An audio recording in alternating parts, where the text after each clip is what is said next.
helpful to you? That's fine. All right.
Checking my focus.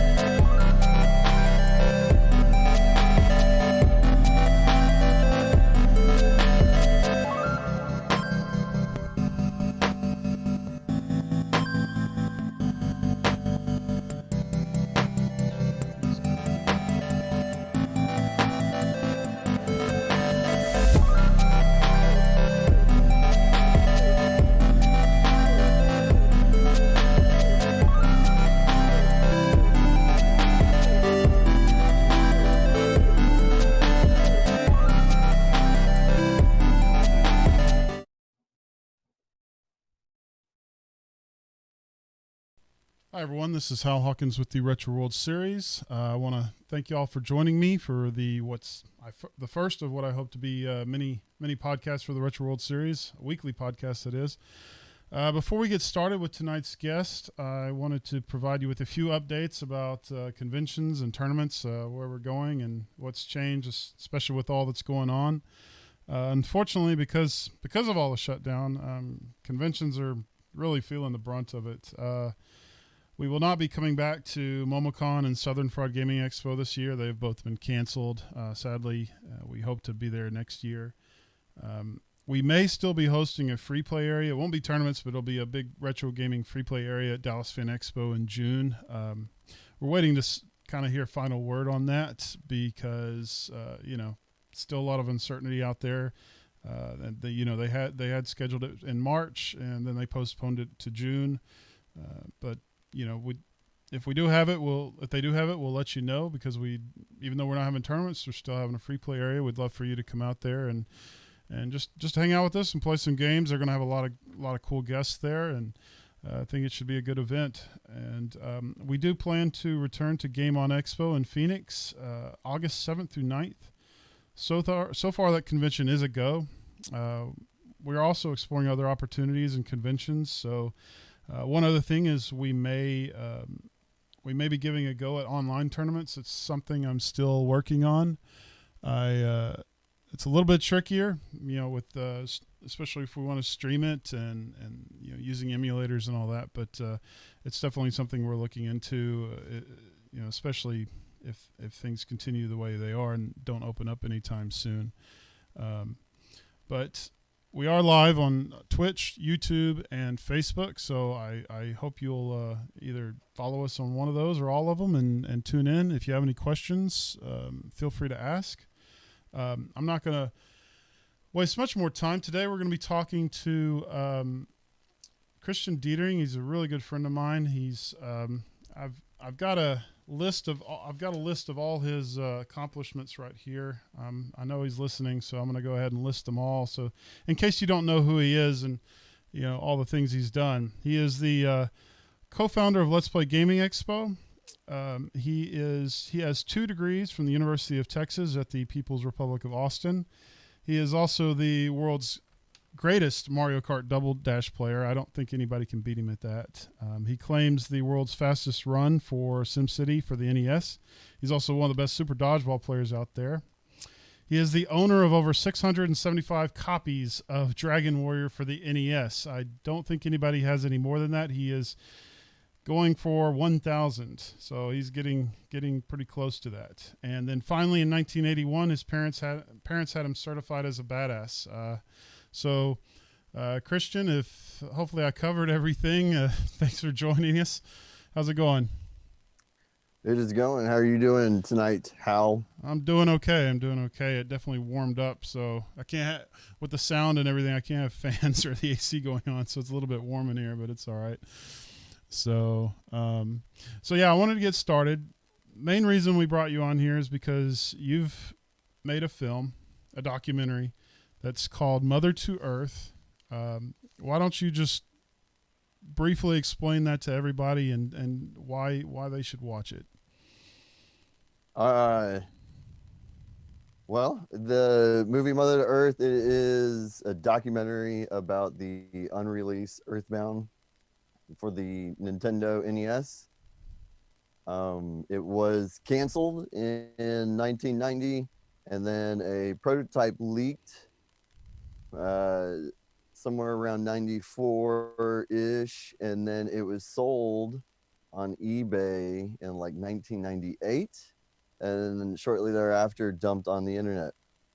And then, as we all know, the game finally came out. On the internet, it was Earthbound 0. And then, Nintendo finally released it on the virtual console as Earthbound Beginnings. And that was in 2015. So that was kind of the start of the idea for, let's do a story about this game that got released 25 years after it was supposed to come out. Now, just so people know, it was originally released in Japan. It just didn't make it to the United States, right? Yes, in Japan, it's known as Mother, and it's huge over there.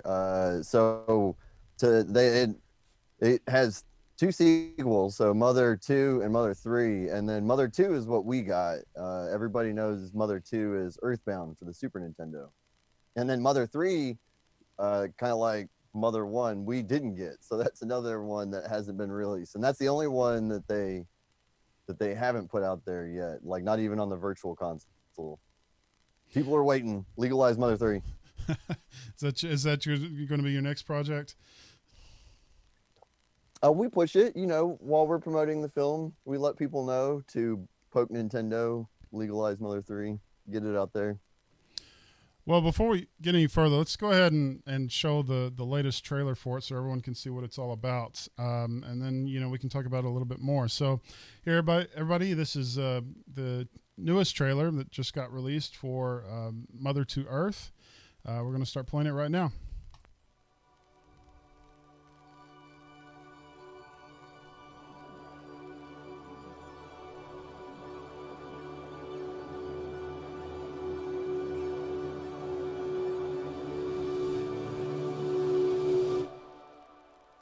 Do you want to get into the gray area parts of this, or? Yeah. Okay, let's do it. I was always looking at the schedule. This is when it's coming. This is when it is. And then it was, nope, we're not going to do that. Our first step was to figure out how this game ended up online in the first place. This was an unreleased game for the original Nintendo. How did it end up on the internet for everyone to download and play? I'd never come across something that was like bootlegged, unreleased like that before in my life. I said, I have one that never was released. It's called Earthbound. And he's like, his eyes just got like huge. The question was posed, is this illegal or not? We have a lot of problems, and not the first of which is probably just theft from the company, right? Nobody really knew what this was at this point. Is it legit? Can we buy it? I wish I had the files that I had when I worked at Nintendo. Most likely somebody took all those and most of them just ran in the shredder. A lot of people believed that it was fake. Do you think that card is legit? I think it is. Nothing on there is screaming at me, oh, that's fake. I'm having a hard time keeping track of all of these prototypes. で、さらにどの文化もそうですけど、ちょっと一番頭のおかしいやつがいないと文化って保存されないじゃないですか。To them, it's just kids games. It's a commodity. But some commodities have value beyond that.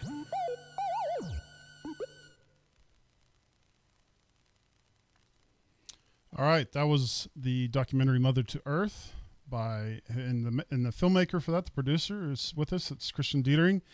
So that looks really, really cool. How long did it take you just to make the trailer? A few months? I didn't do the trailer. Patrick Deasy, P. Deasy in the house. It's so funny. So when we went to go do the first interview, kind of the general rule of production is, start with all the hard stuff. So we did the big interviews first. Like the first interview we did was with Phil.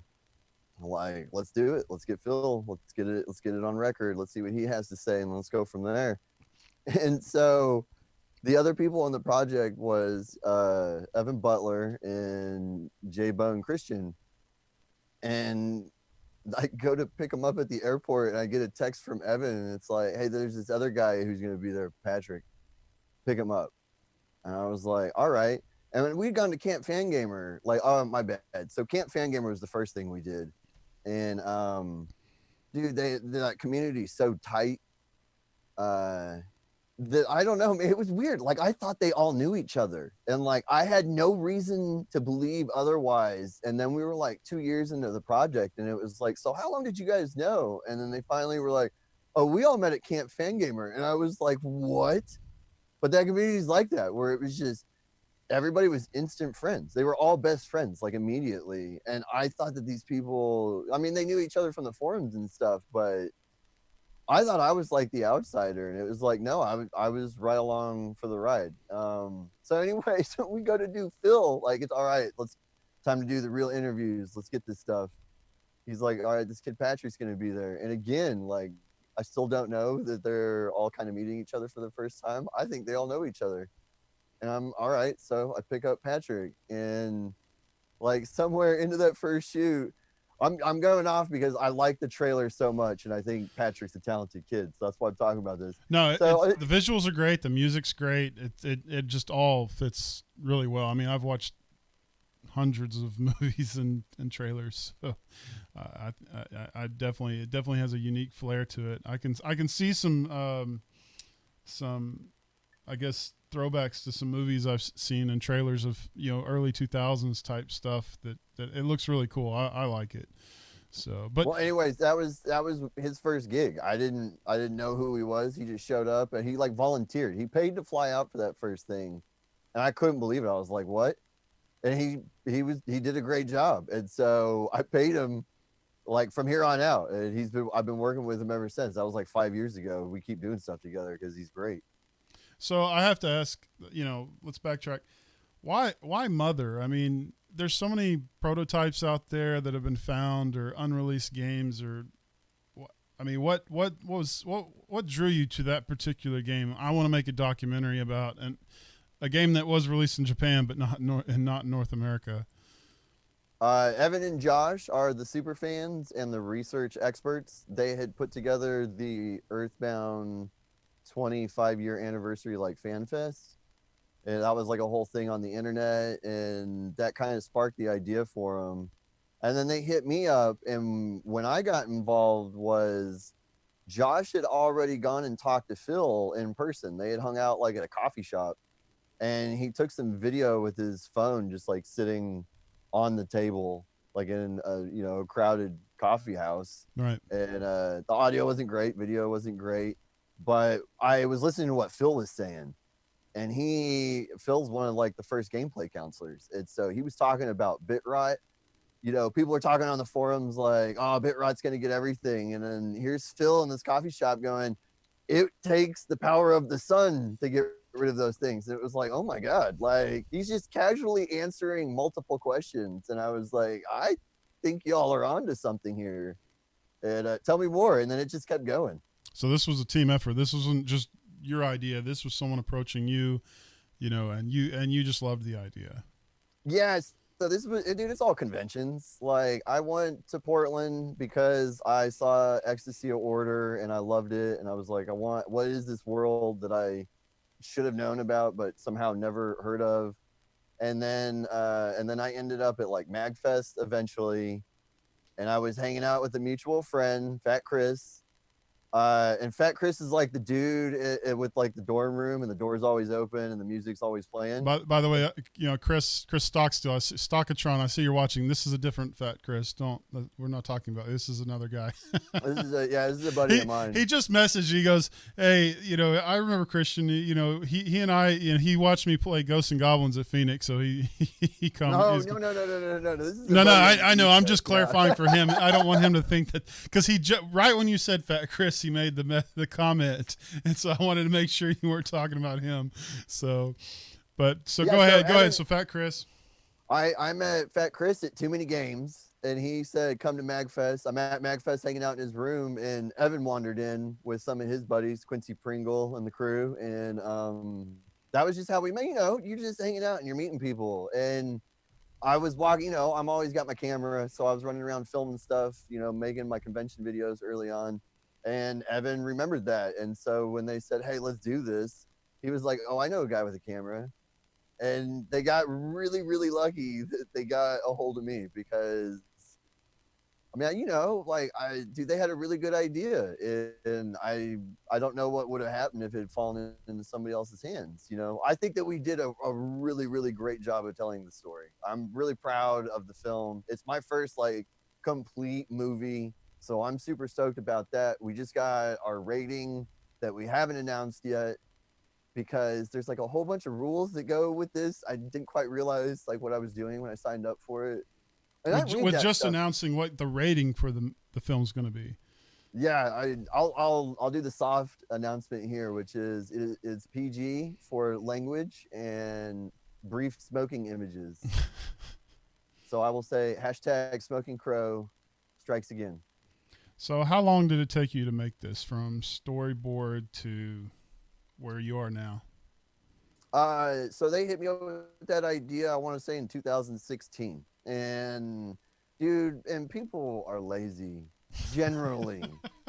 People are super lazy. And so I was like, I love the idea, the interview with Phil, dude, this is great.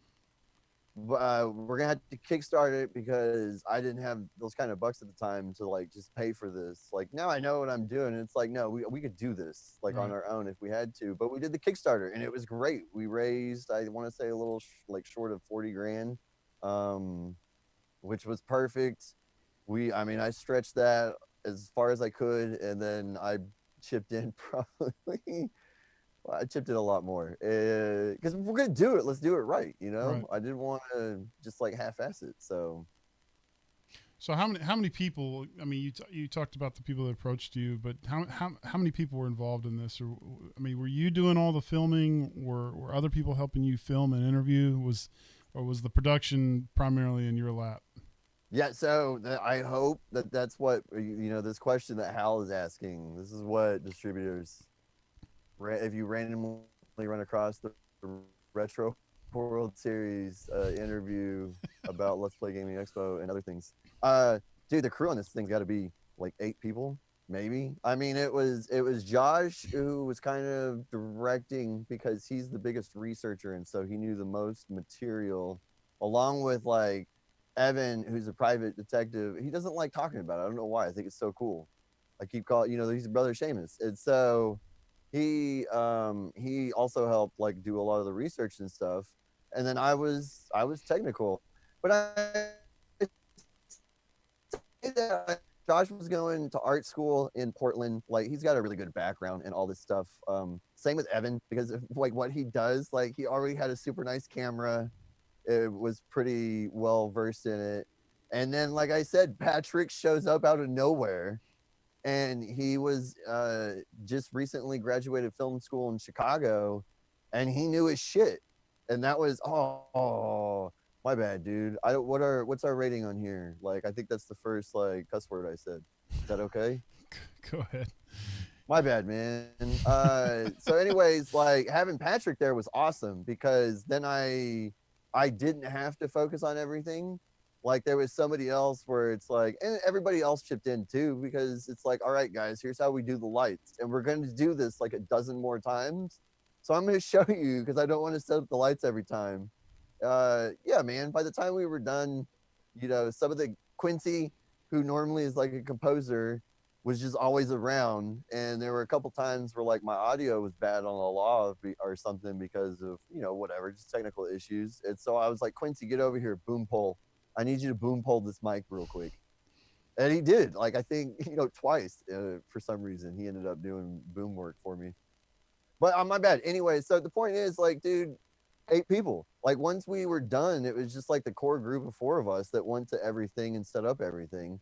And then my buddy from middle school, my next door neighbor, Chris Norwood, he does like he's a musician like here in Dallas, and he does like audio work for a living, and he's done some stuff for me in the past on like short films and whatnot. And so I hit him up and I was like, hey man, I need someone to master this music and audio levels, because I can't do it. Like, that's not my strong suit. And I knew him. And then my buddy Julian, who I used to, you know, he used to be my camera guy. He's the color grader now. And so it was like, Julian, I need you to do this color grade. So he did. And then that was it. I mean, like, oh, and the editors, Katie, my bad, Katie, sorry. So like, Katie Gallegos, I've never actually talked to her, so I'm not sure if that's how you pronounce her name. But she did the initial edit. So I gave her an outline that we came up with like the last day of filming at my place. And it was like, hey, this is the story, like follow this. And so that was what she did. And she did, I'll say the heavy work, man, because that was the part that I was so burned out from everything. And the Expo, like I was doing this and the Expo, and I needed somebody to take that away from me. What are you burned out for? Conventions are easy, right? Oh my God, dude. And you think like, oh, the convention's over, I'll take like 6 months and work on like something else. No, dude, it's like a month later and people like vendors, hey, when are you going to open up registration so I get a table? It's like, oh my God, we haven't even come up with a theme for what we're going to do or whatever. So anyways, Katie killed it. She did the first cut, like the rough cut. And then I came in from there, and because I had Final Cut, 54 No Productions is my production company. They all knew that from the beginning. I had Final Cut. I think they're okay with what I approved. I was like, you guys do whatever you want to. You know, I got Final Cut. That's all that matters. So, but no, point is, Katie killed it, dude. That initial outline was like key, man. Like, that's really, really hard. That first draft. And then at that point, it was just like, she's not a video gamer, or at least not like that deep in retro. And so she didn't maybe catch everything where it was like, oh, you missed this part. Like Phil said something. No, it was like what I did is I took all the parts that she maybe didn't know about, and then I put them in there where it was like, no, this is important. You don't know that, but I know that because I'm a nerd. So the premise, try and go through the premise. Is this about how it was made, or why it didn't get released, or, you know, okay. So, and this is what's cool. Again, remember, like when I heard Phil talking, like for me, I saw opportunity to explore a lot of things that were being discussed on the internet, but there was never like an expert. Like everybody wants to talk law, but there was never a lawyer chiming in on like any of this like stuff with repros or hacks, you know, translation, stuff like that. And so I also saw this as a unique opportunity for us to explore that, you know, and we're talking about prototypes. Like, what's the legality of a prototype? Like, is it legal to own a prototype? And so that was one of the things that we did. We got a lawyer and we sat him down and we talked about all this stuff. Like, what was the legality of a prototype initially leaving? You know, what's the legality of it being sold? What's the legality of it being dumped on the internet? You know, all this stuff. And if these are crimes, what was the statute of limitations? You know, like, is anybody still gonna get busted for something that maybe they did when they were a teenager in the mid to the late 90s? So this documentary is part crime drama. It part is, law and yeah, order. man. Okay, because it's a mystery. We're trying to unravel this stuff, and at the same time we are asking questions, like, and that was how we approached it. It's it's not a character story, it's about the game and how did it come out of Nintendo. We found the first owner, like the original owner, so we talked to him. We found the guy who dumped the game online, Steve, aka Demiforce, who, by the way, was the first iPhone game developer, which was super interesting. I don't know, it was just like cool. Like when the iPhone, App Store went live, Steve Demeter had Trism. That was the game, the only game. So had you already played Mother? But when you had heard this story, you'd already played it? Or were you that familiar with the game, or did you know what they were talking about, or were you like, I've never heard of this game? No. Because I wanted to talk about aftermarket games later, maybe if we get there. Right. But I knew about it because of aftermarket game stuff, which is people were making repros of Earthbound Zero. Mostly there was the 25th anniversary Earthbound edition. This is all for the NES. Not talking about Super Nintendo. I'm talking about Nintendo. So no, I knew about it like beforehand. I kind of knew the story. It's the same as like SimCity, which is, if we talk about that later, while we were filming all this and I had access to Nintendo employees, I was asking about SimCity, where it's like, hey, let's talk about other properties that are unreleased and what happened. Did you guys work on these? Did you see them? Stuff like that. This is all stuff that will be in the special features.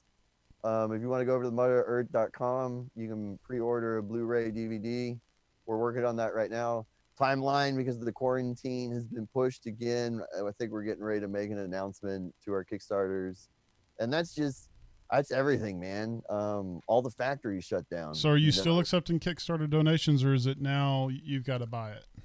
Kickstarter's closed, but you can go over to Mother of the Earth. I think there's talk of doing one more push here during the summer. Hype, because the movie's done, it's rated, but unfortunately, all the screenings got canceled. Man, no one got to see the film because you were no, this was you were going to screen them at conventions, right? So yeah, and film festivals. But all the film that too. Yeah, it's not. Yeah, dude, it's not just conventions. It's everything got canceled. And so what I was laughing about is the movie is about an unreleased game. And now I have an unreleased documentary, and like I don't know what do we do with it, No, I mean we're gonna give it to the Kickstarters and stuff like that, but the idea was that you go to a film festival, people from say Netflix, HBO, whatever, see it, and then you network afterwards, having a drinky poo, and that all disappeared, and Hollywood shut down. So I'm pretty sure that they want my movie. It's a good movie. Hal, have you seen it? Did I send you the link yet? Or I have not seen the movie in its entirety yet, no. All right, that's my bad, dude. I'll send it to you. You can check it out afterwards, so you can give a review somewhere on social media. Well, we're all about retro gaming, so have you actually played it since? Can you? Oh, dude. So I had to play it. I had it because, and when I say when I'm grunting, it's because it's a grind. I like the game. So initially I was not an Earthbound fan. I thought the Super Nintendo game was lame. I never got into it. I had tried to play it like twice. I'm infamously known for not liking it. And so when they approached me, it was like, I don't know, you guys. But the story like caught me. And then I had to play it because when we were going to do the Kickstarter, it was like, I need to know what we're referencing. Like it's been, and I wanted to make it cool. Like that's all, all this stuff that we're doing, the whole idea is to have fun with it. It's all stuff from our childhood. So it was like, let's make a lot of references back to that stuff with the pogs and whatnot. And so no, dude, we had fun with it, but I had to play the game because I needed to know all that stuff to come up with good ideas. So I played through it once before we did the Kickstarter to like orient myself with what we're about to get ourselves into. And then when we were doing the edit the last like year and a half or so, we needed the B-roll for everything. And even though Josh and Evan said that Matt was going to do it, it never got done. And I was tired of waiting because I was getting itchy. I was like, oh, I want to get that in there. I was so excited to like add the B-roll. So I ended up playing through both Earthbound for the Nintendo, and then I played through Earthbound for the Super Nintendo. So, and a little bit of Mother 3. I played a little bit. I didn't play all the way through Mother 3, even though I find it the most interesting next to the first one. But I didn't finish it. I just got like the footage I needed because I was like, I want to go back to what we're doing, which is the movie. So how would you rate Mother to Dragon Warrior?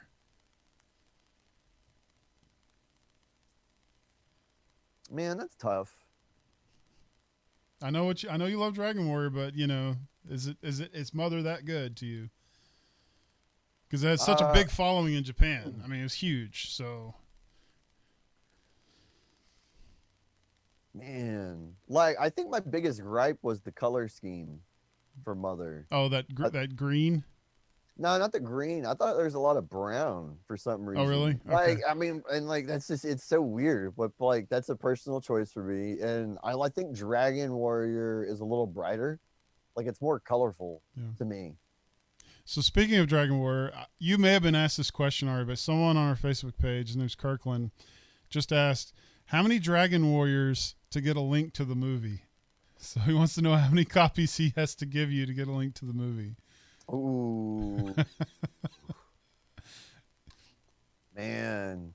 I mean, not many people have seen it. There are a handful of people out there that we've sent links to. But no one's paid you in Dragon Warrior copies to see it. I would allow it for 10 Dragon Warriors. 10 Dragon Warriors, Kirkland. Okay, you heard it. So that's not that hard to get. I don't know, man. Getting multiple copies of those things getting tougher. It seems like people. Because you bought them all. Really? I mean, 750s them all, dude. They threw those things away. Like Right. I can confirm this. I have footage of Nintendo gameplay counselors telling me they literally threw them in the trash. There was too many of them. It is the ET of the NES. Not many people know that. Breaking news. So they just dumped them in a desert? Maybe. There is, I mean, the east half of Oregon's desert. Right. Might be out there somewhere. Dude, I heard that they were all HP1 copies, too. All the sealed nerds out there know what I'm talking about. So I'm going to show people a picture of your boxed copies of it. Let's see if I can get this to pull up. Where'd it go? There it is. Yeah, I'm running behind. If you go to the website, yes, there is a website for the Dragon Warrior collection. It is called the Unorthodox Dragon Warrior Collection.com. www. So yeah, that is file boxes full of Dragon. Those are all full, right? To the brim of Dragon Warrior copies. Mm-hmm. Okay. I think the top one too. I think the top one is the new one, and I've got like another 60 that I need to add to it. Oh, so you're past 675 now. When I mentioned that, because that's what's on your website. What are you at now? Oh yeah. So I got burned out, man. The Expo last year. Whew, dude, it was a great time, but it was like year 5, and we did some of the biggest stuff that we had attempted last year. With the Wizard tournament and the concert. Yeah, you know Hal. You know all about that. Thanks, Hal. Yeah. For those who don't know. Thanks for inviting me. Hal was the one who approached us with the idea for the Wizard tournament like 3 years ago or something crazy like that. And then what was it? Akon? Is that what we had land on us? Yep. Yeah, Akon. And it's a cascading.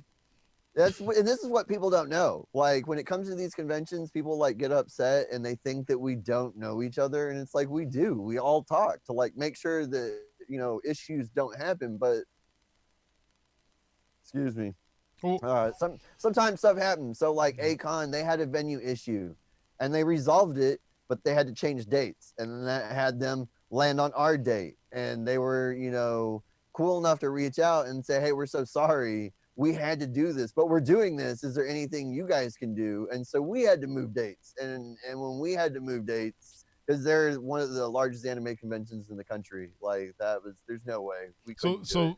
But just to clarify for everybody listening, so we were going to do the Wizard tournament at Let's Play Gaming Expo, and I was going to host it, and it was going to be in June, and then or early June, I think, something like that, and that was fine. And then Akon moved their convention to the exact same date as Let's Play, and y'all moved it to the same date as Game On Expo in Phoenix, and I already had an agreement with Game On Expo, and so I went to Game On Expo, and y'all had to do the Wizard tournament and have fun. Not that I didn't have fun, but y'all had fun with the Luke Edwards of the Wizard and all that good stuff. And yeah, I'm still waiting for my sign. Oh my God, it was so awesome. I'm still waiting for my sign. I'm still waiting for my signed copy of my Super Mario Brothers 3 cart, man. You still have that. You got some work to do. Here, hold on a second. So Luke Edwards was, if you've seen the movie The Wizard, Luke Edwards was the little autistic kid that won the whole tournament. And as an actor, he came to the Wizard tournament at Let's Play Gaming Expo last year. And so the final game was, for the finals in that movie, was Super Mario Brothers 3. And so I gave Christian a copy of my Super Mario Brothers 3 cart that I've had since I was a kid to get Luke Edwards to sign it. That's the Wizard hat. Is that from the movie, or is that just one of what? Is that it's just one of the many things that happen. Is So I know we're going on a tangent here from the documentary, but hey, what? No, it doesn't matter, man. This is great stuff. But you got all kinds of memorabilia from the movie now. Yeah. So David and Ken, the producers and writer of the film, came out, and they brought all the stuff that, what they had from the days of the movie, and we had it as part of the museum at Let's Play. It was, one of the exhibits there. And when the weekend was over, he told me, you can keep it. Like, where this stuff needs to go. Like, you'll get it to the right place. And I think that I cried. I'm pretty sure that I cried. Plus, it was like the very end of the convention, and I, probably been up every day. I thought you were crying because you knew I was gonna kick your butt because I wasn't able to be there for it. Oh, he's gonna pound me when he sees this. He's gonna be so angry. Yeah, man, dude. I've got so much cool stuff. It was it was the kit. Or so you did cry. You, Jeffrey, is that your brother? Oh, is Jeff there? Yeah, yes. Jeff knows. He just said you cried. So, dude, it was. I wasn't ready for that. Like, it was like an original copy of the script and some like call sheets, and just, there was just so much cool stuff that I'd never seen. Because the minute we started talking about this, I started buying stuff like off of eBay immediately for like 2 years. Anything that was labeled Wizard, Pat the NES Punk, dude, seriously, come on, $100,000 for the fanny pack. That was the only thing that we couldn't find. I know he has it. But no, so they showed up with all the fanny other pack stuff. The kid wore. No. So like when they did the premiere of the film, there was this like whole promotional pack of stuff. That was like the hat that I just showed, right. The sweater. There was like this little gift bag. I've got the gift bag too. That koozie. There's some other things too. There's like a coin holder. I didn't know what it was. The only time I'd ever seen those holders when people were floating the river down in San Marcos. I thought it was like a lighter holder, and it was like, no, it's for keeping your tokens around your neck in the arcade. And I was like, oh my God, that's awesome. All this stuff's branded. I'd never seen any of this stuff. And they showed up with it, and then they're getting like, so it's I'm geeking out when I'm like, oh my God, this is the coolest stuff ever. Like, I've been buying everything I can find for 2 years. I don't know about any of this. Like, I've never seen pictures of this stuff. And then for him to give it to me after, dude, blew my mind, man. I wasn't ready for that. It was a very emotional moment. Plus, it was like right after this is immediately after the tournament. Like, so it was the culmination. The tournament just happened. We played Mega Man. Mega Man was the final game for the Wizard tournament, which was great. For those of you who don't know, Mega Man is the only Mega Man game that has a score. The rest of them don't. And it's tough. And I liked it. There was a lot of, Hal and I talked a lot. The last game, Hal, why don't you talk about it, dude? The last game, how important that is, dude. It's key. Well, yeah, because you want it to be, you don't want to be too common because you don't want to take a chance that the players know it. You want it to be a surprise. Now, Mega Man, the original Mega Man, is probably a little bit rare. Not as many people play it. But it's still a really good game. And so the idea was to have an original NES game that wasn't quite common but also had to keep track. It had to have a scoring system so we could, keep track of the players. And so that was the idea, was to kind of make it a surprise, like in the movie where you don't know what the game's going to be for the final and you haven't practiced for it, and it's all improvisational as far as you've got to be good at platformers and gaming in general to see if you can win. So, dude, it was great, man. We had the podiums. I should have sent you pictures of all this stuff. I don't know if we knew we were going to talk about this. No, I didn't know we were going to talk about the Wizard. we could probably spend another episode talking about the Wizard tournament and all the pictures. Hey, coming up next week, Christian and Hal catch up on everything we didn't talk about in the first episode. But no, dude, it was such a great tournament. We put a lot of effort into the games that we were going to play, trying to keep it fresh, like have it be stuff that maybe they hadn't thought about. And then, there were I think 4 qualifying rounds, or 3, 4 rounds, 2 or 3, I think. So yeah, so I think 3 rounds, and then the 4th round was the championship. But each round you had to play, a certain number of games, and it wasn't just haphazard, man. Like, we put a lot of thought into that. Like the Super Mario World one was real interesting. Like, how are you going to play Super Mario World? Are you going to try and blow through round 1? Are you going to try and get the coin palace? And then what ended up being the strategy was the just keep going off screen and looping. That was what people ended up doing. And it was so, I never considered that. Every time I played it, I ran through and I found the shortest level, and then I kept trying to go for the gate. And I thought that was a pretty good strategy, like repeating a level.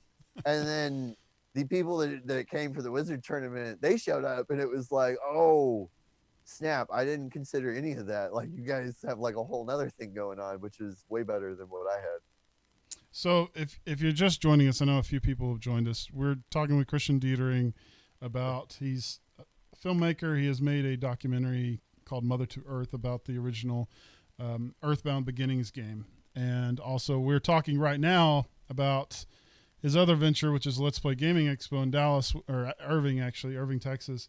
We're talking about a tournament they had last year that we came up with, inspired by the movie The Wizard. Last year was the 30th anniversary of the movie The Wizard.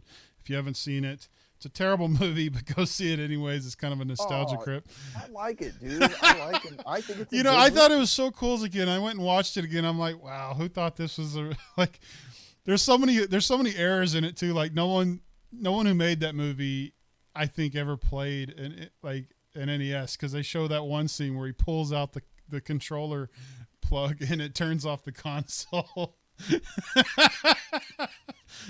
See, you say that, and I justify it as well, nowadays, yeah, you touch it, you barely touch it, it'll turn off. Okay, so I'm gonna get to your question, Kirkland, your statement actually. But let's go back to the documentary real quick. There's a few other questions I wanted to ask. Yeah, dude, documentary. Yeah, so you started this in 2016. You went across the country and you went overseas to film this and do interviews and stuff. So where all did you go? Yeah, so for people who may have been like a Kickstarter backer or you don't know about it and you're thinking to yourself, gosh, that seemed like it was kind of a long time for a documentary.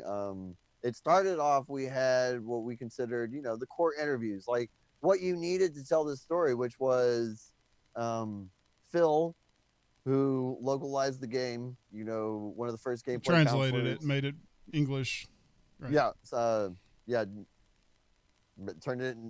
I don't want to see when you say localized. It's bigger than just. Well, translate. that's the main part, but you also have to make sure there's because there's cultural differences between us and Japan. Exactly. So I don't want to downplay like that role, which is why we're differentiating and saying. Well, I mean, just translating it's got to be tough because of all the games that have mistranslated and done terrible, had horrible grammar translations, like Zero Wing, and there's just so many bad translations. Just localizing it for language has got to be a tough job, anyways. So. And then, especially with Mother, because like a toy, who was the creator of the Mother series, and is if you look into the story of that, like he wasn't a game creator. He was a Japanese copywriter, which is like it was a big thing in the 80s, I think 80s going into the 90s, because the play on words was big over there, and he was known as one of the like best like copywriters. So like he was coming up with the best ad campaigns at the time. And then he approaches Nintendo out of the blue and is like, hey, I've got an idea for a video game. And he was, popular enough that they let him do it. And then he in turn randomly, because he's not a game maker, so he doesn't reach out to somebody who knows code. He reaches out to Keiichi Suzuki, who was a like rock star in Japan with his band. I blanked on it. The Moonriders.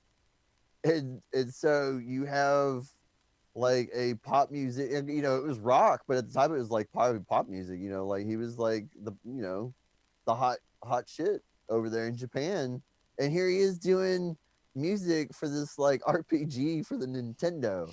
So it's almost like an opera. Was it almost like an opera where the music was made before the game? Yeah, and like even that's super weird too, because and we don't dive too much into that because there's the story that we're trying to tell, and then there's just like, again, this is DVD and Blu-ray extras. We're going to translate the entire Keiichi Suzuki interview, so that'll be a part of the Blu-ray and DVD like special features. I forgot what we were talking about. Okay, Sorry. so this was like an opera where the music was made. Oh yeah, so for this game, like it's not just that they made the music, like there's words that go to all of it, and then it was also released as a CD over in Japan.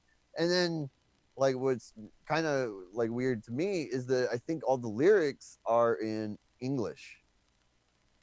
And then that didn't get released over here. So it's like, wait a minute. And then they recorded the whole thing in England. And so Keiichi talks a lot about that, where it was like, how lucky were we that Nintendo footed the bill so that we could go over to England, like London or whatever, and record a choir sing, because they needed kids. And so I think that they had a kids choir, like doing all the vocals and stuff. It's nuts, dude. The whole thing is just crazy, where it was like, what are you talking about? There's a Nintendo game, and it has an accompanying like soundtrack like that was released on vinyl and cassette. Like what? And so you actually went to Japan and talked to these guys. Oh yeah. So I was going on, my bad. This is what I do, man. I just like talking about stuff, and there's so much to talk about. It's great. I'm trying to keep. I'm trying to. You gotta rein me in. Yeah, you gotta rein me in. I got so much, dude, that I just want to share. So we had like the core interviews that were scheduled, and then out of the blue, because music, besides like all of that, the music is what is like key in the game. So like you pick up melodies, and then to defeat the final boss, you like sing at him. You don't attack him, you sing, and like that's how you beat the game.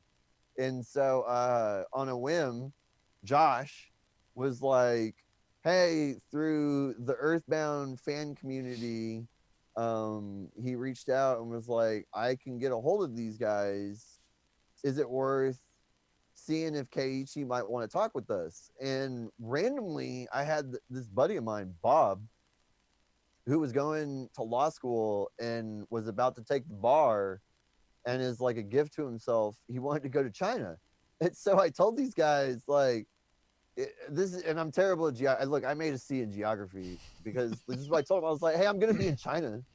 Like, why don't you see if he wants to do an interview? I'll just go over there and talk to him. Like, it's no big deal. It's a big deal. It was expensive. But he got back to us, and Keiichi was like, I will totally give you guys a couple hours in Japan.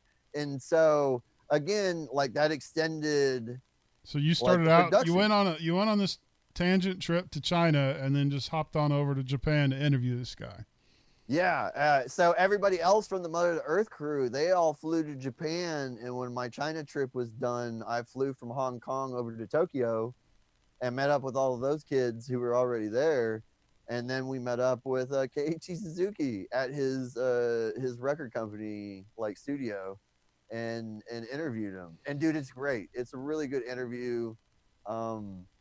And like, I'm sure that people are thinking, like, it's a documentary, it's a video game documentary, but there are moments, dude. It's like, it's not just that. It's emotional. Like, there's some emotional stuff that goes on, like, in the film. It's kind of cool, man. Like, it's preservation. Like, we got to do preservation. That's how we all are, like, looking at this now, where, you know, it's kind of educational.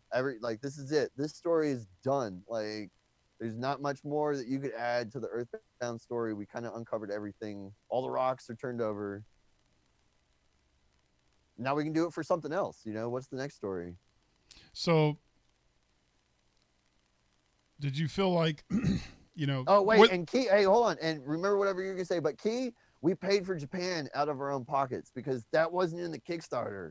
Oh. And we could, like, we were already over budget. I still have to make all the Blu-rays and DVDs. And it was like, oh, man, Japan. And so that was kind of like the deal that everybody made was like, all right, we're going to do this. But 54 No Productions can't afford to foot the bill on this one. And so everybody who went to Japan, I think there was 6 of us, everybody paid their own way, man. So that wasn't like the Kickstarter guys, they didn't even pay for us to do that. Like, that was something we all did, and it totally worth it. Like, the movie is what it is because we went to Japan. So how long did it take to get the Kickstarter started and running to where you were able to fundraise enough? Like, how tough was it promoting for, you know, because most people here they've heard of Earth. A lot of people in the retro gaming community have heard of Earthbound. They haven't necessarily heard about Mother because it didn't come here, obviously. So how did you get people like, oh yes, we think you're going to like watching a documentary about a game that didn't get released here and you've never heard of, or was it primarily within the Earthbound community, or was it something that kind of kicked off and spread outward? Earthbound. It's the Earthbound community, dude. That's a tight community. Well, it shows you had 560 backers. I gotta say, you know what's cool is I can't wait for people to see this because I honestly think everybody's gonna be pretty impressed with this, you know, video game historical documentary. And it's like, and you know what? It was like less than 600 people made it possible. And that's nuts to me. There are 9 billion people on the planet and less than 600 made this movie possible. And this movie's good, dude.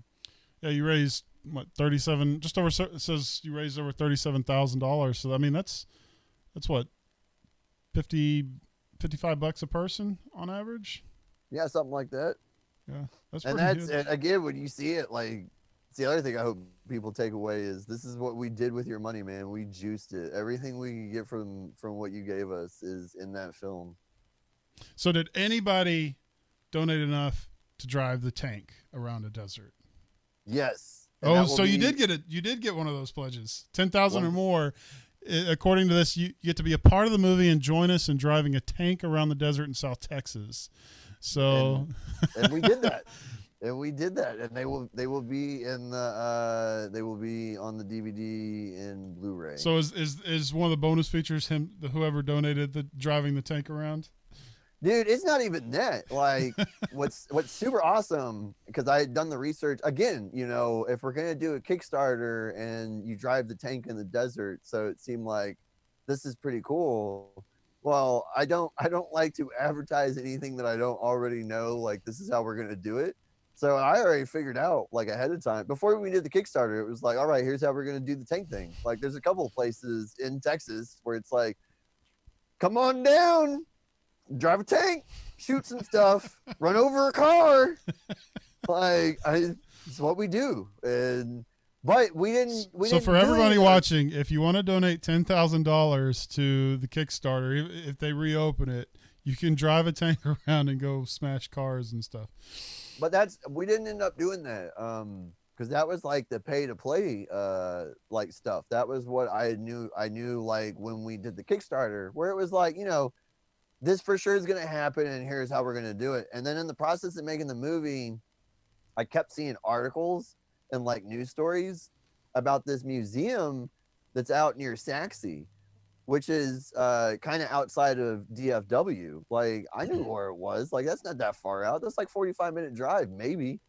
And so I reached out to them and said, hey, we got this thing that we're trying to do. We need to bring somebody out, and we need to have them ride in a tank. Is that something y'all could facilitate?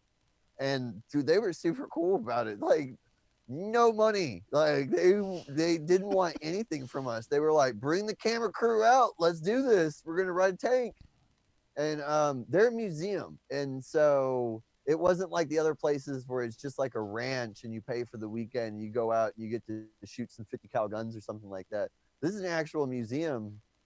And randomly it rained when we went out there. So the point I'm going with all this is, it's the special feature is not just going to be the tank, because we were the only group that showed up that day, and they walked us through their museum.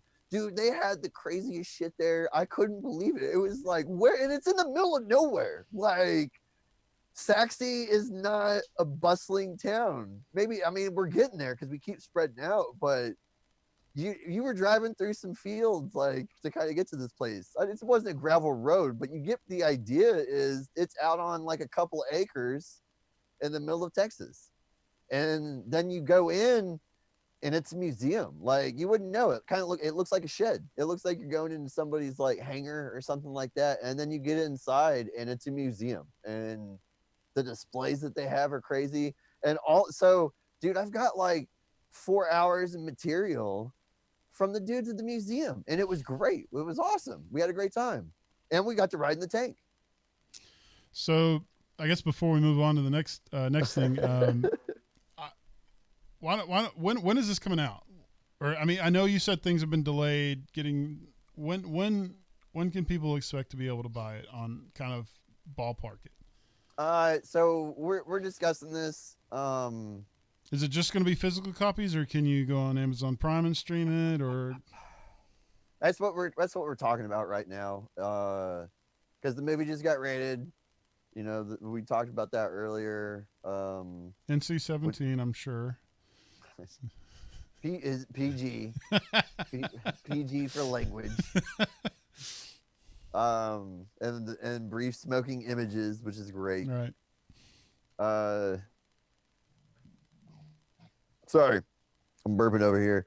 So, I mean, it was weird. Like, all the film screenings got, so the plan was to screen it first, then release the DVDs. Screen it, and then, yeah, because there's that like sweet window where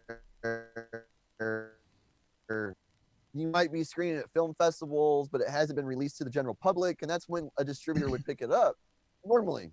But none of that's happening now, and so it's like, well, so I sent it to everybody that I could possibly think of in the industry, that I know, like from before this, people that I've met on other productions, people that I've met at conferences, just like anyone that I can, people from the gaming community, like Riggs, or Hancock, other convention. So are there any conventions that haven't canceled yet, or film fests or anything like that you plan on being at to screen this? No, dude. For this year, it's all your screenings are gone. Right now. Well, so that's the thing, is everything's canceled right now, and so except Game on Expo. You need to talk to John and see if you can bring it to Phoenix. I'm there. I mean, this could be. I told John, I was like, man, this could be the end all be all convention because no one else has one. So you can just go all out because you'll be the only one. So it might be. Yeah. It might be the dry climate. I don't know. Maybe, but again, that could be where you. I mean, that's a big convention. You could screen it there too. Are you going? Of course. Yeah, then I'm going. If it's, if he, as long as he doesn't cancel, we're there. So yeah, so we're working on some stuff for that. I'm not announcing anything, but we're working on some cool stuff for it. Let's Play Gaming Expo is not happening. No. And I mean, for people out there, they don't know what's going on. They're bagging on convention owners. Don't bag on the convention owners.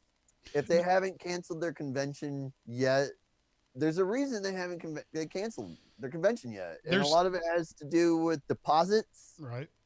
Contracts, insurance. There's a whole bunch of stuff that we're dealing with where it's like, all right, if the governor closes down all large gatherings, woo, then I get all that contract. Like, I mean, and that's where we're all at. Which is, we don't want to put people in harm's way. So it's like, if you're like, why hasn't this convention canceled yet? I think that they're going to hurt people. It's like, there's probably another, like, it's not that. Like, there's this whole other, like, stuff going on in a back room where, well, and that's, I don't think people want to have a convention again. We want, well, and that's the thing. A year from now, 2 years from now, when all this can happen again, whatever, these, like us, where we were right in this, like, spot where it's like, no, like, it wasn't going to happen for us, right. John might be able to pull it off. Like, well, and I got August is a long way away. I was surprised. Exactly. We don't know. I was surprised Portland did what they did. I mean, I've never been there, but I was surprised they canceled so soon. I know some conventions cancel because sponsors pull out and all that, which makes sense. It's a financial decision. But again, like you were saying, so before because I saw so many comments on Facebook at other conventions before they canceled, and so many people were like, dude, they're mean. They're guilt tripping them into canceling, and I don't think that's really fair. They don't understand all that you and I have been dealing with conventions for many years now. But don't make comments, and I can show people this. Don't make comments like, how can you let people put people in harm's way or risk people dying by keeping your convention? Don't guilt trip them because it's not just the convention owners that are dealing with money issues when it comes to this. I would guess that a lot of vendors are maybe out of business now and may not be coming back. Because a lot of them go from convention to convention, and that's how they make money. I mean, I don't do a whole lot of conventions, right? You go to a few, but you only have one. But some of these vendors, because I talk to them, they go, the moment they're packing up from Phoenix, they're going to something in LA or Vegas or something. That's their full-time job. And so, you're talking about security companies and video AV contractors. There's a whole lot of people that are affected by this, not just me who hosts tournaments or you who actually puts the convention on. But, just, if you just let it play out. We definitely care about the safety of individuals. We don't want just to hold it open and everybody gets this. I've talked to convention owners. They were talking about we're making sure we have enough toilet paper. I had one convention owner tell me, or organizer tell me, he goes, we weren't worried about having enough toilet paper. It was hand sanitizer. That's where the shortage was. But they're looking into those things to make sure it's safe for everybody. If you don't feel safe, don't go. But there's people that are willing to take that risk, and hopefully this will all be up by August. But Now that we know that what's in store for 2020 for Let's Play, which is nothing, what do you want to happen next year for Let's Play? Are you energized and ready to go again? Do you have some cool new ideas that you want to bring to the table? Oh man, there's there's stuff that we want to do again. So, and again, like going back to conventions, yeah, we want to do it again. That's where we're at. The break is actually kind of nice. Like, I mean, I hate to say that, you know, there's like terrible shit going on in the world, but like I said, I was burnt out, man. It's a lot of work. Dude, it's so much work. And trying to come up with cool things and keep it entertaining, and you know, especially when your favorite people can't be there. Yeah, right. Woo. So that, I mean, that did re-energize me, because like right now I would have been stressing, you know, planning this year's expo, and we're not doing it, which is kind of nice. And so there was I mean, you look super relaxed right now. You've got that Big Lebowski thing going on. I don't know. Dude, this is Thor. Come on, dude, Thor in-game. But you're holding a beer, and you've got the Big Lebowski thing. If you're watching, let's vote. Let's have a quick vote, real quick. Yeah. Thor or Big Lebowski? Go. Start voting. We've got a few people watching, so. All right. Thor doesn't wear sunglasses, so. Yeah, he does. In-game. Oh, well, okay. Fat Thor. Fat Thor. Yeah. How many people do you put fat in front of? Fat Thor, Fat Chris? Are there any other? Are those? Yeah, these aren't even like me. Like Fat Chris wants to be called Fat Chris. He does not. Yeah, dude. His real name, I don't even know if he wants me to give it out. He might get upset if I don't refer to him as Fat Chris. That's his thing. You know, thin is in, but fat is where it's at. Fat is where it's at. That's his. That's him, not me. And then same with Fat Thor. If you go on the internet, that's what they call him. When you're trying to figure out what the costume is, I should be winning cosplay costumes right now. That's what's going on. I started growing out my hair and my beard last summer. When I saw the movie, I was like, oh, this is it. I'm a shoo-in. I've got this. And then everything got canceled. I didn't get to enter a single cosplay contest. Okay, so everything I'm doing. So you're going to be cosplaying Fat Thor 2021 Let's Play Gaming Expo. We'll see. My old lady is starting to request that I shave the beard, but I want to get it out there a little bit before. I mean, nobody got to see this. I've been in quarantine for however long. So, Brett, your old lady's afraid of what's growing inside. Something might jump out. I go to kiss her, and she just goes. She says, "I can't," and then she turns around and walks away. Oh, man. All right. So when do you think Let's Play Gaming Expo in 2021 will happen? Do you have a ballpark on that one? Dude, so here's the thing. The barometer for, I think, us is entrance. I mean, I don't know what else to say, man. Like, and that's the other thing that people don't understand. Insurance is expensive. And this is why we didn't announce this year. We were, like I said, burned out from the 5th year anniversary. Basically, we did a whole bunch of cool stuff. We went hard. We did so many cool things at the expo. Oh, and you're talking about what am I looking forward to? Like the Chimera Lab, the Chimera Laboratorium that was run by my mom, where you took apart, this is inspired by Camp Fangamer and Mother 3, where you take apart stuffed animals and then you sew them back together the way that you want. My mom ran it. Dude, I had to buy like 500 stuffed animals. And when we were done at the end of the weekend, every single stuffed animal is gone. So you need to stock up a little bit more next year if you're going to do it again.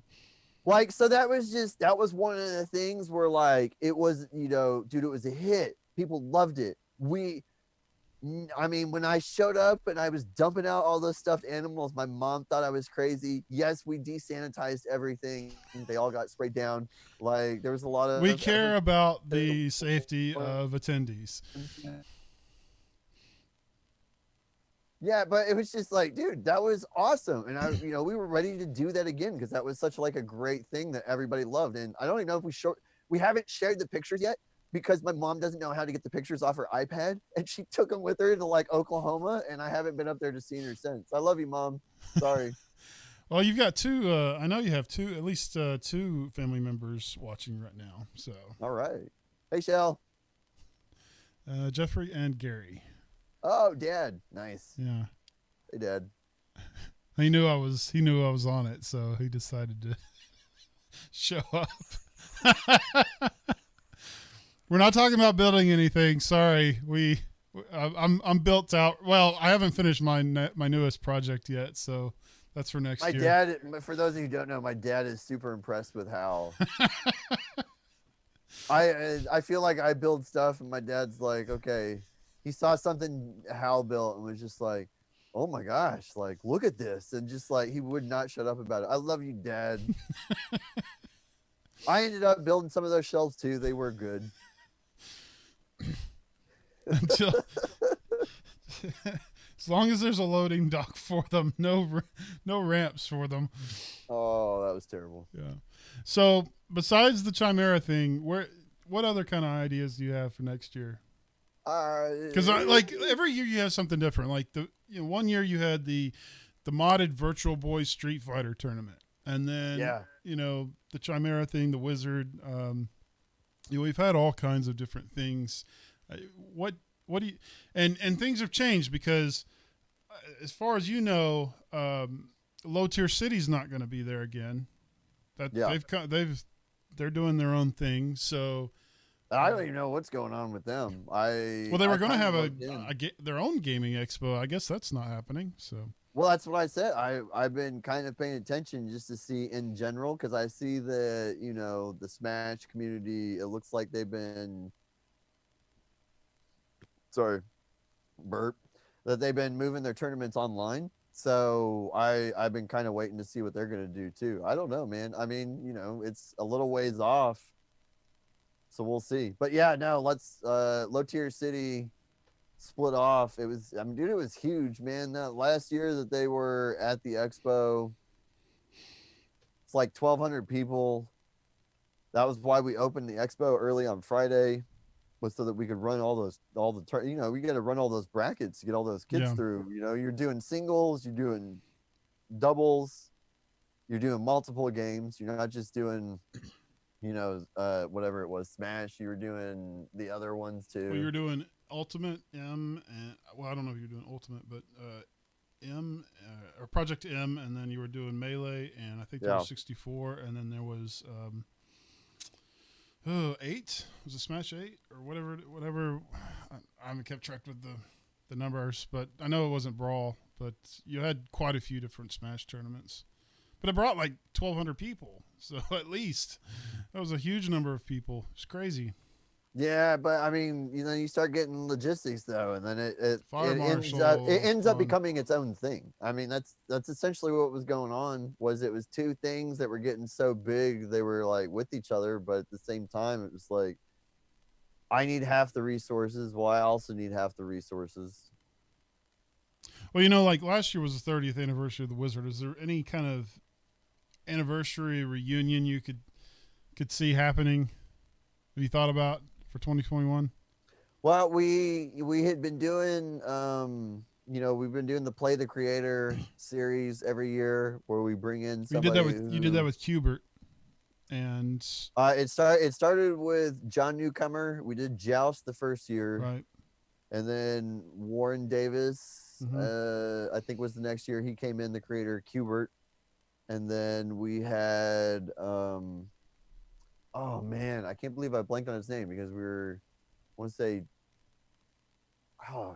one of the, it's the guy who made Pitfall. I think it's his brother. Oh, and Edwards. Right? I can't believe I blanked on his name just now. That's my bad. Gary Edwards? No. Yeah, Dan Edwards. Gosh, because there was someone else there who was named Gary too, I think. But yeah, Dan Edwards, because we interviewed him. We did Crackpots. Was it Dan Edwards or Dan Kitchen? Yeah, Dan Kitchen. Yeah, there was a guy, a friend of his. I know. That's why Edwards. I was like, oh my gosh, I can't. Because I'm friends with both of them on Facebook. So there was, it was Dan Kitchen. Sorry. Yeah, so we did Crackpots, and that was super cool. Yeah. Like, that was a good time. But he's made so many different games. We interviewed him. He did a lot of Like Dude, he Simpsons did, and and I stuff. didn't realize how deep he went. And so then last year we had Brian Collins come out, and we did Rampage. He was Right. the creator of Rampage. And so when we're talking about this, the Play the Creator series, we have somebody, you know, significant come out, and then we do a tournament on their game, and then at the end of the tournament, whoever the winner is plays the creator of the game, and it's always a lot of fun, you know. So we would do that again, and then you're talking about other things. Like there is one idea that we had ready the last 2 years and never got to do, just because you keep running out of space, where it's like we want to have the indies and we want vendors and we want to do this, and it's like we don't really need to do blank, and so it just keeps getting kind of pushed off to the side. So if and when we do it in 2021, I think that would be the thing that would. I think that's what. Well, I think I'm trolling a little bit here, but I think it's a hilarious idea, but it would probably be pretty epic. never gonna happen. Miyamoto versus Billy Mitchell in a Play the Creator contest. Who knows? He might be in debtor's court at that time, dude. He's about to get he's getting sued. Well, he's suing. Oh, that guy wants to sue. If he No, he is suing. Billy Mitchell's suing all those people over the records. I know, but then what? Apollo or whatever said he wants to countersue. Right. That's a whole different ballgame, guys. If go Google Billy Mitchell, Donkey Kong, you'll get the whole story on all that one. But yeah, I guess you get Miyamoto to show up and have because he made so many different games. You can have that all weekend. Just play the creator all weekend. Oh, he might cost a little bit more though. Yeah, I know that the guy who's the voice of Mario, I forgot his name. I know he's like $8,000. That's a lot of money. Yeah. But then people come out and they love him, and it's like, oh well, shit. There you go. Well, that's what I don't think people realize is that it just how much money and effort and all that and logistical coordination it takes to make these happen. You know, and that's just because that's just the fee. That doesn't include hotels, the airplane food, flights, picking them up. You know, the hotel. There's going to be a per diem. You know, you're going to need transportation for the guy. He's probably going to want a handler that's full time. Like, there's a lot that goes into having guests out to your shows, other than the guy's just there at the booth. Like, no, that's not what happened. There's a lot. And sometimes it pays off. And I've been to enough conventions where I see long lines at a guest booth and 0 people at a guest booth. So, it and then sometimes I've seen the same guy with long lines at one and none at the other. Every convention's different. Everyone, just like with tournaments, I can do certain tournaments and certain conventions, does great. Other places it doesn't do so hot. Yeah, man. Some games are regional. That's interesting how that works out. So the guy that wants to buy his way into the movie link with Dragon Warrior cartridges also wants to know if there's, since we're talking about 2021 for Let's Play Gaming Expo, he wants to know about Convention Quest 2. So for those that are watching, explain Convention Quest and then answer his question about Convention Quest 2. So last year, we Let's Play Gaming Expo made a game called Convention Quest, where you are a volunteer. This is in the game. In the game, you play as a volunteer. It's an RPG, right? It's an RPG where you play as a volunteer at the Let's Play Gaming Expo, and you help us make sure that everything goes off without a hitch over the course of the weekend. And so it might be, it was like little tasks, like something goes wrong and we need you to go up to the second floor and get us something and bring it to the main stage and stuff like that. It was pretty cool. I mean, like, it's kind of awesome. Like, that's where we're at. I had some friends that I think we were hanging out at MagFest after hours and enjoying a few beverages. And they were talking about how, and these are homebrewers, guys make new games for old systems. And they were saying, hey, we got this idea. We're thinking about pitching to conventions about we'll make them games. And it was like, well, I run a convention. I like homebrews. What are you talking about? And so it was just kind of, they kind of pitched the idea, and I said, all right, like I like Nintendo enough that I'll fund that idea. Let's see what happens. And so Convention Quest was what came out of it. And what was super cool, like the whole thing is, I don't like the word meta, but it really is meta, because we only made it. It's available now. If you want a copy, you can send me a message on any of the social medias. Go to the Let's Play Gaming Expo Facebook page, right? Yeah, there you go. Because I think it had. Let's see, I was just there. I think it's got my email on there. Yeah, it's got. Go to Let's Play Gaming Expo Facebook page. It's the newest post. You can. They're what, $70 a piece? So I'm doing $70 shipped. Shipped. Okay. Yeah, it was $60 in person, and the idea. And you get to pick the color of the shell, right? Yeah. So the gold on the left, that's not available. That was just for the board members and the guys who worked on the project, who like put it together. And then the pink and the aquamarine green, whatever you want to call it, I call it aquamarine because under the light, it kind of depends like how you see like what it's going to be. Those were what the initial run was. So it was supposed to be 300 total, 150 at each of those colors. That was like a special run for those colors. It's never going to be made again. That was the deal with the manufacturing plant, was these are the colors we want. We want you to do this many, and then the deal is you're not going to make this color again. And then I had some leftover. You know how it is when you're ordering stuff like this. There was supposed to be 300 plus the 10 for the gold, and there were like extras. You know, some extra labels, some extra boxes, some extra manuals. Right. And so that was where the gray came in. I want to say there was like 15, maybe, where it's just how many extra I had. And so I reached out to guys and I was like, hey, do you mind if I just finish? I'm going to round it off. And they were like, yeah, go for it. So I did that with Retrotainment Games. They made Haunted Halloween 85, 86 for the Nintendo. Those games have since been, I think both of them have been ported to the Switch. So you can go buy Haunted Halloween 86 on the Switch right now. That's a Nintendo game, but it's on the Switch. And then Soul Goose, which is another home brewer, Bo. And I know, Bo, you're a weird dude. I don't know, like he was like doing distribution for a second, but he also codes, and he also like released his own games, and now he's working with Tim and Greg at Retrotainment under the 6502 Collective. So it's basically like a group of homebrewers came together, and now they're a team under the 6502 Collective, and they're doing stuff. And so Convention Quest was the first release under that like group of guys coming together. So if they go by, hold on. So I said meta. This is what I got excited about. It would, if you had gone to the show, the whole idea was you had to go to the show. That's the only place you can get the game. I'm not going to sell them online, but the show's not happening, so they're available online. Had you gone to the show, you would have seen people like vendors or volunteers, like working, or speakers, and those people were in the game. And so I had, I sold some sponsorship tiers to friends and people that, are at the show every year, and they paid, like $100 or whatever it was. I forgot because it was a while ago. And then they have a character in the game, and they got to pick what their character says.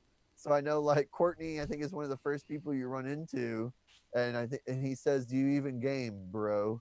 And like, it was like, oh, it's so awesome, because you go to the convention and walk around, and you would run into my brother, who is a character in the game, because he's also a volunteer. And so that was and the layout was the Irving Convention Center modified so that we don't get sued by the architecture. It's not the exact layout, but there are limitations to an NES cart, right? So. Well, yeah, and there's limitations where it's like we could have done it anyways, but dude, it's the show, and so you would have been living the show, and the events in the game were the same events that were happening last year at the 2019 Let's Play Gaming Expo. So, dude, it was a lot of fun. Like, that was a cool project. Kirk is asking if will there be a Convention Quest 2? It would be Conquest 2 is the name. And I called Bo earlier. Bo lives in the middle of nowhere, He has terrible reception. His internet is awful. Good luck getting a hold of him. If and when I can talk to him again, I was going to say, hey, man, let's discuss Conquest 2, because I would like to do a sequel. Like it was kind of fun. Everybody had a good time. It's a neat thing. Nobody's doing stuff like that. I mean, homebrews, there's not like, that list's kind of small. Like limited release, we only did 300 games. That's it. We're not going to make it again. That was part of the deal. So I still have some copies. If you want, send me a message. I'm selling them because we're not doing the convention this year. Like I said, I'm not going to hold the games hostage. If you would like a copy, I will send you a copy right now while we're not doing the show. So this is a limited run, right? You're not making this particular copy that's for sale anymore. Like when it's gone, it's gone. Nope.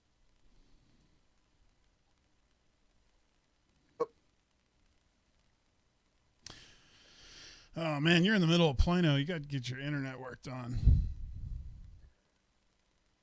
Can you hear me? You're cutting it out. Oh no.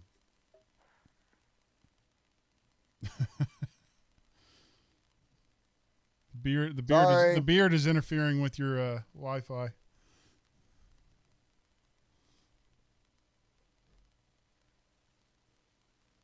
Yeah, I got nothing, man. I don't know what's going on. Sorry. Well, we've been at it for almost an hour and a half, so that's pretty good first podcast, wouldn't you say? I wasn't quite ready, and so I am doing this wireless. If we did this again, I have a spool of Ethernet cable. I just didn't have time to do the connectors. Okay, there you are. Literally, it's back now, so you're good.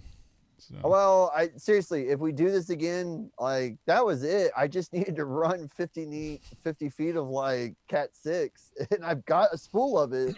I just didn't have time to do the ends, and so if we do this again, next time I'll be hardwired. This won't be an issue. My bad. Nah, I mean, this is first episode's always gonna have hiccups, right? So, but the quality's great. I love that's the beauty of Hal. Hal doesn't just do stuff, he overdoes it. I'm the same way. Yeah, we are a couple of wannabe engineers, right? We all we gotta go above and beyond. Yeah, man, it can't just be good. Like I'm using a lav mic right now. Who does that? Nobody.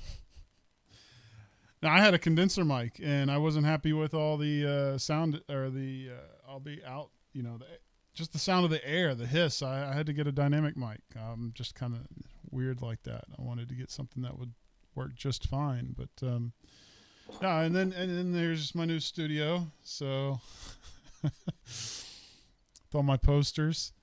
Did you see the trailer for Insert Coin? Nope, I have not seen that trailer.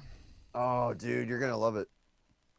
Well, I'm planning on bringing on a whole bunch of people to this. So now that I've been doing this for a few years, I've been able to meet a bunch of people, and they've helped me out. I want to help promote their stuff too, just like yours. You've helped me out a lot. We've helped each other out, but I think you've been working on this documentary as long as I've known you, basically, and so I think it's great that it's finally there and ready to go. So I can't wait for you to see it, dude. It's good. It's real good. I love documentaries. I watch documentaries all the time. So and like I said, it's not a character piece. So it's not on one person. It's about the game. It's about, yeah, man. Like, and that was, so like when we started this, like Frank Cifaldi, I think had just started the Video Game History Foundation. I think John and those guys had just announced the Video Game Museum, like, and as we were doing this, I think that myself and Evan and Josh also we decided we wanted to take the route that we were meeting these guys, and I think it was kind of kindred spirits, and we realized without knowing what we were doing while we were doing it is that we wanted to do preservation.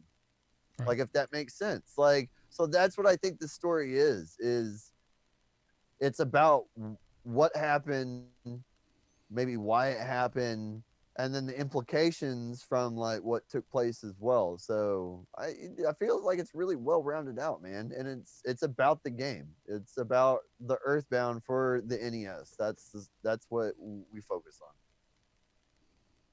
I'm excited about it, dude. I think it's good. I'm pumped. No, the trailer looks awesome. So yeah, the trailer, like when, like again, Patrick, going back to him, I went off on him earlier. Yeah, when he sent me the Patrick, it was just like, oh, dude, yes. It just keeps getting better. When there's like stuff I don't know if I'm allowed to talk about it, so I'm not going to. But it's. Well, I wasn't going to try and ask any spoiler alerts. So it's just every time somebody sees it, I'm confident the way I am now because the people that have seen it are all people that I respect, and nobody's come back at me with bad news, if that makes sense. Like they all are like, no, dude, it's good. You're set. Well, man, I hope it really pays off for all of you. I know you've done a lot. So, and the people that have collaborated with you have done a lot too. So, yeah, man. And hopefully all this will finally. I really hope things go back to normal. I'm getting a little stir crazy myself. I probably I'm surprised I don't have a beard, but yeah, I think it'll be great when you start showing it at film festivals and conventions, especially Game On Expo. Right, John. If John's watching, I'm there. John, I'll do a screening, man. I mean, if you're going, I'm going to tag along with you anyways. Let's do it. Yeah. So, all right, man. Well, I think it's been an hour and a half exactly. I think we're going to call it a night for our first episode. If you do have any questions, feel free to email me. How can they reach out to you for questions or to know about the movie or the convention? How can they reach out to you? Christian at Let's Play Gaming Expo.com.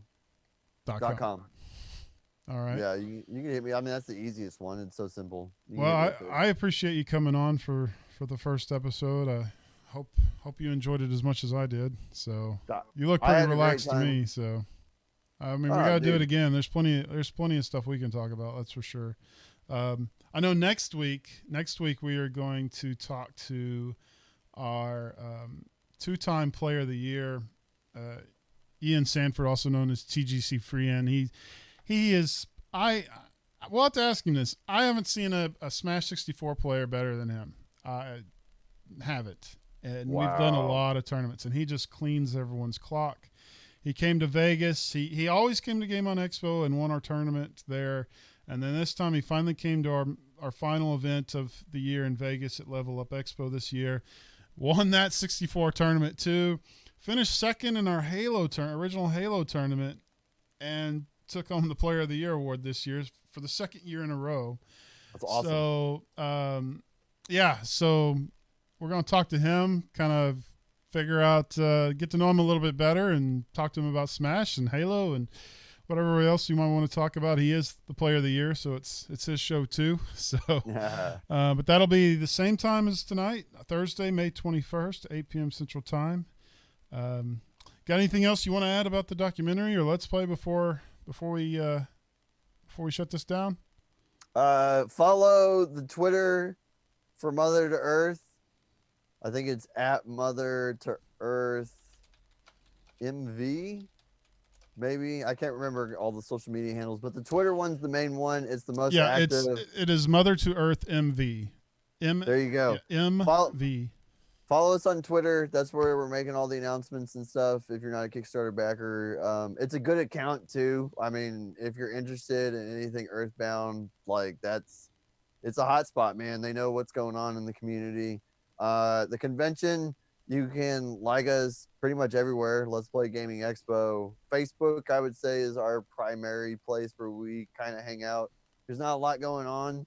I mean, we're just waiting like everybody else to see what's going to happen.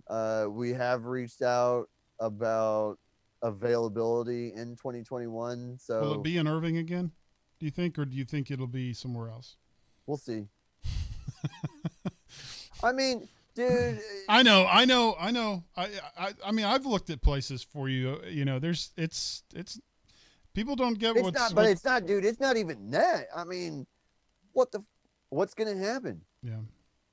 I don't know. I think it'll be back. Here's the thing. Let's Play Gaming Expo has the luxury of that we did it as a group and we did it for fun. Yeah. And it's not your yearly income. Yeah, or it's at not least going to part break of it. us. Yeah. Because I know some other conventions that are probably not hurting a little bit because that was their yearly income. Yeah, man. I mean, I'm not naming names, but I know a few. Dude, and then think about the people that had their convention and they were right on that cusp, or maybe their state didn't shut down, but all the flights got shut down or something like that, where it was like, who got to go to their convention where they were the week or two where everybody was closing down? Like, are we going to see those people again? The people afterwards were like the quarantine starting, but maybe the state hadn't declared an emergency and they couldn't have their event, but they were stuck with the contract. Like, what's going to happen to those people? Yeah. I mean, dude, there's just so many questions where it's like, well, and we know all these people. And it's like, man, there is no telling when it's going to happen once we come back out of this. And it depends on the state too.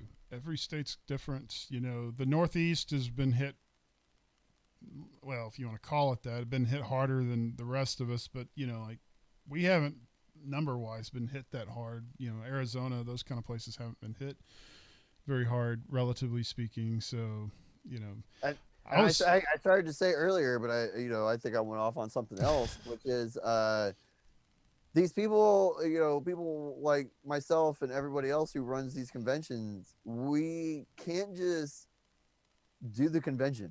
Like, we have to find a place to do the convention, and those places, the venues, usually require that we have insurance for the event.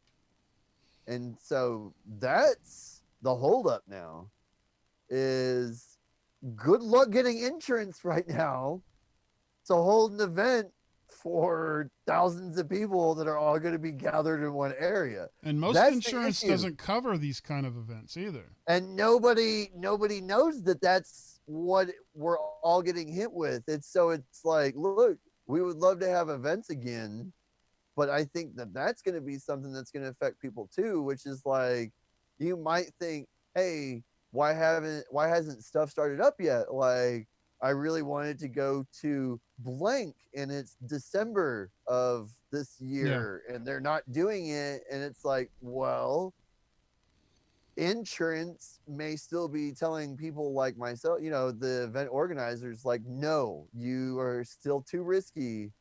And maybe you can buy insurance from us right now, but it's 1,000% more expensive than it was a year and a half ago, when you could basically buy it pennies on the dollar because it was just liability. You can't get that shit now. You can't get it.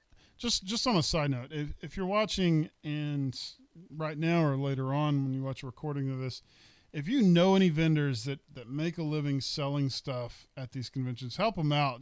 Buy something from them, because these guys do a ton of work. They go. Some of this is their full-time job. They're not selling anything right now. So, if you know any, or if you're wanting to buy a game, see if you can hang on and get it from a vendor at a convention, because they're going to need it more than most people. So some of those vendors are online right now, and they are doing what they call virtual sales. Right. And they may have it on their Facebook page or something like that. Yep. So, but yeah, find them, buy from them. So yeah, if you haven't seen that guy that you like to see every year, and that's when you're going to see him because he's not from your state, like, find him on social media, because there's a good chance that he's doing online sales right now to float himself through this. Yeah. Well, man, it's been a great night. I'm going to wrap things up. I appreciate it, and hopefully we can do this again. I know we'll be in touch. So take care. It's only going to get better. I think we did pretty good. I'm happy with the setup. I like my lighting. Yeah, I know you got that poster just in the right angle. Everything's good. Yeah, man, it's great. So look, hey, and then right here, where is it? Stadium events. Oh yeah, someone was asking about that earlier. Yes, you have stadium events. No, I don't. Oh. That's the hole. That's the hole. Oh, the hole is stadium This is events. the hole for stadium events. Okay. I can go get you the SimCity prototype. There's only 2 copies of that. It's rarer than stadium events, but you're gonna have a harder time getting stadium events probably. I can get you the prototype for the first homebrew game from Chris Covell, Solar Wars from like 2000. Dude, I can sit here. I can pull you. Find someone that has stadium events and go, I'll trade you 675 Dragon Warriors for it. The stuff that I have, and I still don't have stadium events, dude. It's amazing. It's amazing to me. That's the one. Yeah, whatever. Because you've got Flintstones, right? And yeah, I got everything. You got everything. Well, not Nintendo World Championships. Nah, I don't have that. But I'm okay with that because I have the reproduction. Right. And then I have Bunny's prototypes. I have all the retro USB prototypes that lead up to the creation of the reproduction. So it's like 6 variations. They're all different. And it's like his iterations of here's how we're going to do the NWC and we're going to make a copy of it. I have all those. I've got his copies. He did the limited edition run. He did the general run. I've got all that. I'm okay with that one. But stadium events, dude, that bothers me. Where it's like, come on, SimCity, and there's somebody out there. They did that NES quest. Rob, I'm not calling you out. I'm not calling you and your buddy out. But I'm saying that he got the hookup. Atwood, I'm not asking you for a hookup either. I've never talked to you. I've never asked you for anything. I'm not that guy. I'm not doing it right now. But I am saying that Atwood hooked him up. And it's like, come on, man. All the people I know, one of you doesn't have like a copy that you're secretly sitting on and it's terrible. The label's awful. Maybe somebody set a cigarette down on the cart and it's like burned. They wrote on it in Sharpie. Like, doesn't matter the condition as long as you got one. No, I don't give a shit. And then I'm also, if you go look at my videos, I also love the power pad. I'm really good at the power pad. That's so like it really frustrates me too because I like the game. I'm good at the game. I will stop your shit at that game right now, son.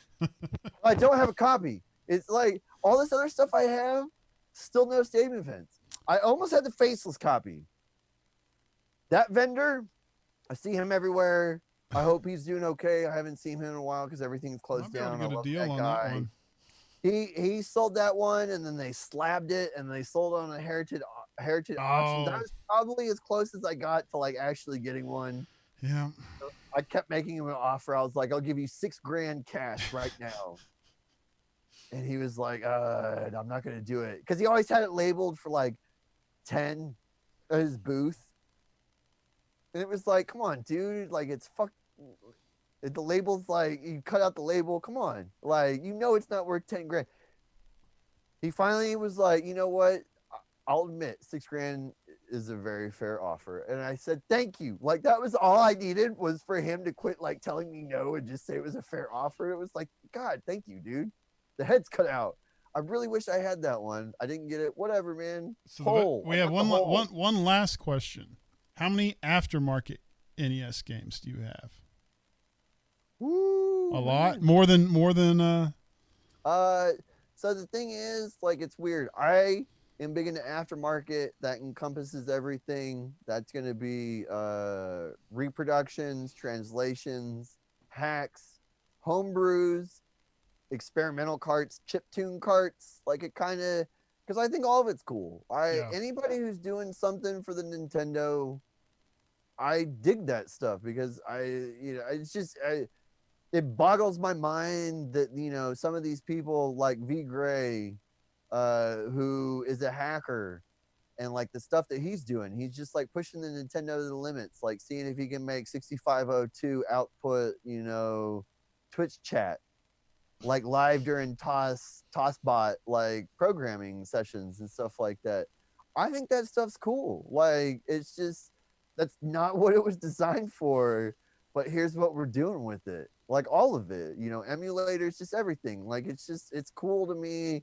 Well, it's never designed to play getting rickrolled too. So. Getting rickrolled, yeah, getting rickrolled on the Nintendo. Like that's not what it was made for. And those guys didn't have classes. Like that wasn't taught to them. That's years and years and years of people picking apart that thing and figuring it out. And so I love all of it. Aftermarket games, I've got a lot, maybe like 1,000, I'm sure, with like the variations and stuff like that. A lot of people don't care so much about aftermarket games. People are going to be lining up at your grave to buy all your stuff. That's all they're going to show up for the funeral. Oh, no. The aftermarket archive is what, when I'm talking to developers and stuff like that, it's the aftermarket archive. I've already been in talks with several museums and a couple institutions about taking my collection over. Not giving it to them. They all want it. They all want like to take my work for free. Just donate it to us. Yeah. And it's like, no, I'm not gonna. You know how hard I work. This is like 30 years of my life amassing this stuff, tracking it all down, making the database with all the information. I'm not just gonna like give it to you. I'll loan it to you, and you can put my name on it and say it belongs to the trust that I sold it to for like $1, because that's how all that stuff works, just so you know. Like that I'll do, and that's already in the works. Like I met the Smithsonian, or somebody who worked with the Smithsonian a couple years ago. My ultimate like fantasy is that my collection would go to them and that it would be made available for research purposes. That's the key thing. Strong Museum, Video Game History Foundation, National Video Game Museum. You want to get it to a place that's going to make the material accessible. The University of Texas, I think, has done a good job. I know that they, I think, are one of like 5 people that have a collection of like a really rare magazine from back in the day that has to do with video games, and you can find it if you're like in the research circles, which is cool. But every time I call them and try to talk to somebody about what I'm doing, they have no clue what's going on. I had more luck with the Smithsonian is what I'm saying. And so it's like, I'll probably go that route. Plus the Smithsonian's cool. Like, why not? Strong Museum, I met them through the Game Informer project last year, or one of their representatives through the Video Game History Foundation. And they made a very strong case that they are also open. So like if you're a researcher, I mean, you just schedule a time. You tell the Strong Museum, hey, I want to go up there and I want to look at blank, and then they take you into the back offices and they present the material, and then you have access to it. And it was like, that's what the idea behind what I'm doing is, which is right now I'm the curator. If you have a question about an aftermarket Nintendo game, you just get a hold of me, and then I come in here in my game room and I pull it off the shelf. And I look at my spreadsheet on my computer or my emails with the creator, and I share that information. That was the idea. Because when I started all this, nobody knew. I was trying to ask questions, and it was so new that people were like, it's on the forum. And it's like, no, I don't know. Because this is all new to me. Like, why is there not like a place where all this is so that I could just look? Like, that didn't exist. And so that was kind of what I started. A lot of work, man. I dig it though. It's what I'm into. I love this stuff, and it should be in the right hands when it's time to pass it on. Yeah, and again, it was a lot of foresight too, which is knowing while it was happening, this is important, and I'm gonna start documenting it now because I think it's probably gonna take 10 years for everybody to realize, like, holy shit! Like, wait a minute, when did Chris Covell make Solar Wars? When did Steve Demeter make his game and take it to, was it CES, and try and sell it to a distributor? It was like a Game Boy game in 2000, and nobody knows about it.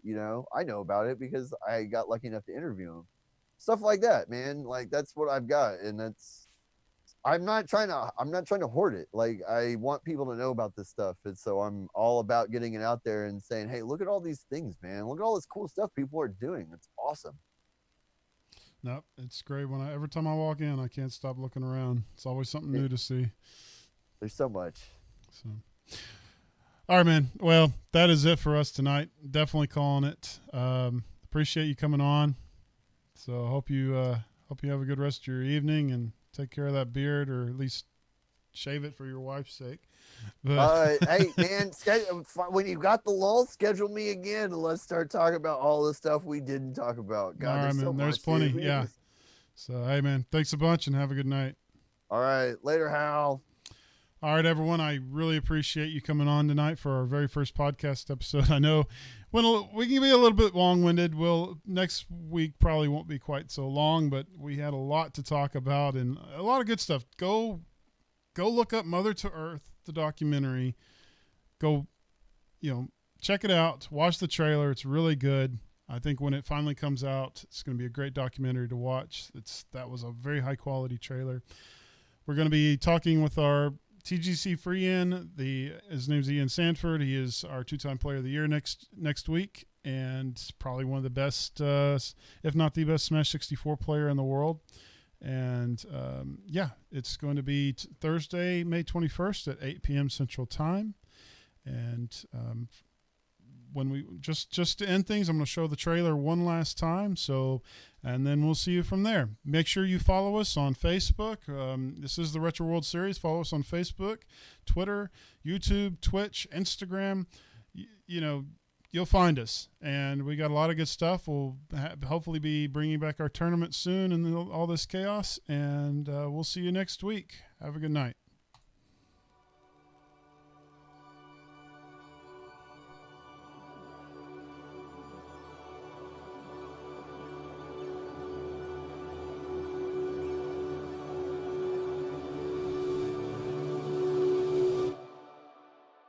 Do you want to get into the gray area parts of this, or? Okay, let's do it.